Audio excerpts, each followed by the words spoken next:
자, 문명이 완전히 무너진 세상이 있다고 상상해 보세요. 여기서 여러분의 작은 선택 하나하나가 우리 가족의 생사를 가릅니다. 오늘 소개해드릴 협력 보드게임 헤레디티가 바로 그런 처절한 생존 이야기를 다루고 있거든요. 미스터리가 가득한 이 세계로 지금부터 저랑 같이 한번 들어가 보시죠. 헤레디티의 세계는요, 그냥 정해진 게임판 위에서 말을 움직이는 게 아니에요. 여러분이 어떤 선택을 하느냐에 따라 가족의 운명이 진짜로 바뀌는, 뭐랄까, 살아있는 이야기 그 자체라고 할 수 있죠. 이렇게 모든 게 망가진 세상 속에서 여러분은 미래를 되찾기 위해 싸우는 한 가족이 되는 겁니다. 게임을 딱 시작하면 이 문구가 나와요. 아무도 이게 어떻게 시작됐는지 모른다. 컴퓨터 네트워크가 먼저 먹통이 됐고 온 세상이 순식간에 전쟁터로 변하면서 문명이 무너져 내렸다. 정말 암울하죠? 바로 이 절망적인 상황에서 여러분은 모든 걸 처음부터 다시 시작해야 합니다. 그럼 이 붕괴 후의 세계는 대체 어떤 모습일까요? 먼저 우리가 발을 들여놓게 될 이야기의 배경부터 한번 차근차근 살펴보겠습니다. 헤레디티에서 가장 중요한 단어를 딱 하나만 꼽으라면 바로 협력이에요. 한 명에서 4명까지 플레이어들이 모두 힘을 합쳐서 하나의 가족을 이끄는 거죠. 그러니까 이 게임에서는 다른 플레이어가 경쟁 상대가 아니에요. 오히려 게임이 우리에게 던지는 그 혹독한 시련에 맞서서 다 같이 살아남는 게 유일한 목표입니다. 이 어두운 이야기의 한가운데 그래도 희망이 하나 있습니다. 바로 여러분이 온 힘을 다해 지켜야 할 가족이죠. 여러분은 총 4명의 캐릭터를 직접 조종하게 되는데요. 바로 부모인 자말과 메이브, 그리고 큰 아이들인 셀레나와 브릭입니다. 이 4식구와 함께 위험천만한 세상을 헤쳐나가야 하죠. 그리고 막내 수안이 있는데요. 이 아이는 우리가 직접 조종하는 캐릭터는 아니지만 이야기에서 굉장히 중요한 역할을 맡게 될 겁니다. 게임을 하다 보면 정말 많은 인물들을 만나게 될 거예요.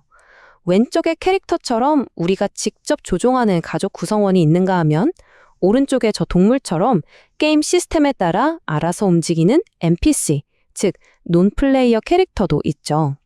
이런 NPC들은 때로는 우리 편이 되어주기도 하지만 어떨 땐 정말 골치 아픈 위협이 되기도 합니다.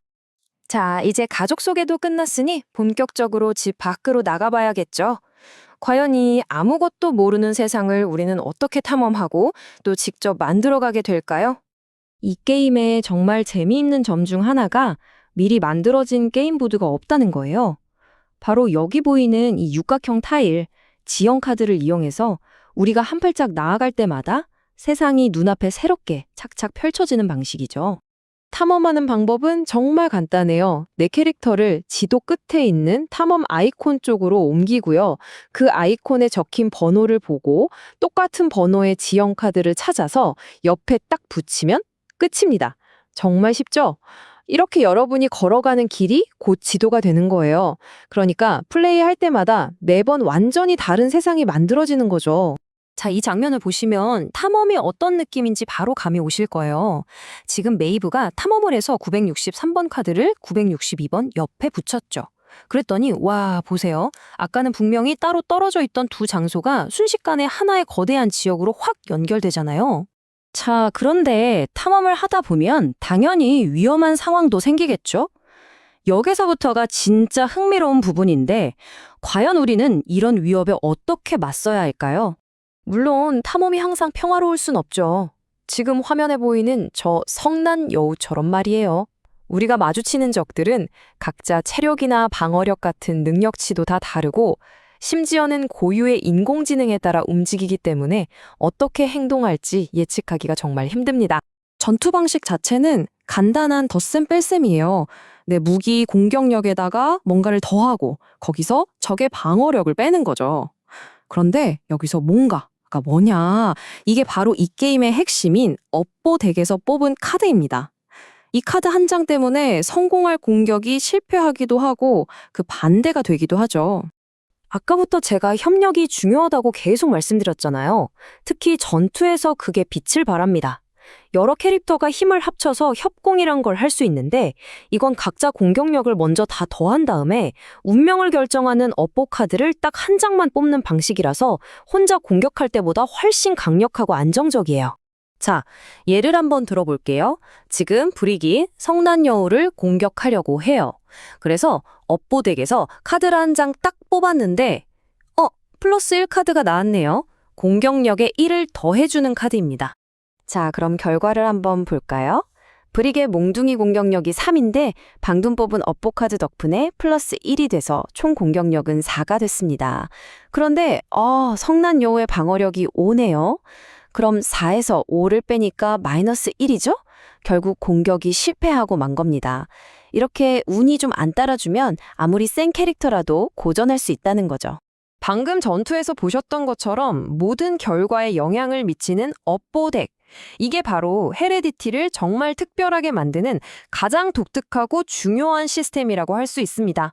이 업보덱은요, 딱 9장의 카드로 이루어져 있는데 여러분이 게임 속에서 어떤 행동을 하고 어떤 결정을 내렸는지를 그대로 보여주는 거울 같은 존재예요. 전투뿐만 아니라 운명이 걸린 여러 시험에서 이 덱을 사용하죠. 말하자면 이 덱 자체가 우리 가족의 도덕적인 방향을 나타내는 나침판이라고 생각하시면 쉽습니다. 그리고 바로 이 지점이 헤레디티가 다른 게임들과는 차원이 다른 경험을 주는 이유입니다. 뭐냐 하면 여러분이 이야기 속에서 내리는 도덕적인 선택들이 이 업보덱에 있는 카드를 아예 영구적으로 바꿔버린다는 거예요. 예를 들어 내가 폭력을 쓰지 않고 평화적인 선택을 계속했다? 그러면 덱에 있던 폭력 카드를 빼고 그 자리에 평화주의자 카드를 넣게 될 수도 있어요. 여러분의 선택이 곧 게임의 확률 그 자체를 바꾸는 겁니다. 정말 대단하죠? 결국 헤레디티는 우리에게 이런 질문을 던지는 것 같아요. 당신은 어떤 종류의 생존자가 될 것인가? 그 대답은 오직 여러분만의 이야기로 남게 되겠죠. 가족을 지키기 위해서 여러분은 과연 어떤 선택을 하시겠습니까?